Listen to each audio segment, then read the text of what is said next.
Director, Santosh Poojary Venur, ಕೋರಮ್ಮ. S ಗೋರಾಮ ಸಿನಿಮಾದ art director ಈಗ ಮಾತಾಡಿದ ಜೋರಾದ ಕೈಯಂಡ ಮೂಲಕ welcome ಅಂತಂದಲ್ಲ.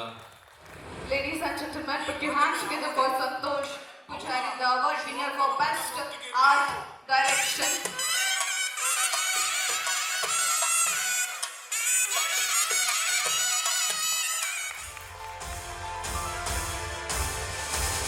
Congratulations. Shubhashiri. Corona sir. Good.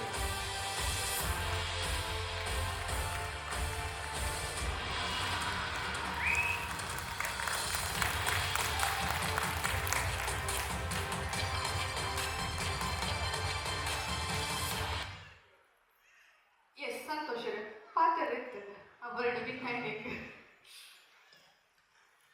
ಮಾತರೆಗಳ ನಮಸ್ಕಾರ. ನಮ್ಮ ಪಾತ್ರ ಬಾರಿ ಕಮ್ಮಿ ಬೇಲೆ ಮನ್ಪಡುಂದಾಂಡ ಪಾತ್ರೆದ ಬೇಲೆ ಹಾಕಿ ಬಂತೇರೆ ಅಂಚೆನೆ ಒಂದು ಪಾತ್ರೆದ ಬೇಲೆ ಬಂತದನ ಇನ್ನಿಗೆ ಗುರುತಿಸದ ಒಂಜಿ ಈ ಜಾಗಡ್ ಕುಂತದರ ಬಂಡ ಒಂದು ಶಿವಸೇರೆ ಬೊಕ್ಕ ನಮ್ಮ ತಂಡ ಅಂಚೆನೆ ನಿಖಿಲ್ ಪುರ ಕೊರನೆ ಒಂಜಿ ಸಹಾಯ ಮಸ್ತ್ ಧನ್ಯವಾದ ಪೂರಕ್ಕೆಲ್ಲ ಅಂಚೆನೆ ರೆಡ್ FM ತಂಡಗಳ ಮಸ್ತ್ ಧನ್ಯವಾದ. Thank you so much. Thank you. Thank you so much, Sanchini. ನಮ್ಮ ನಿಪ್ಪಾನ್ ಪೇಂಟ್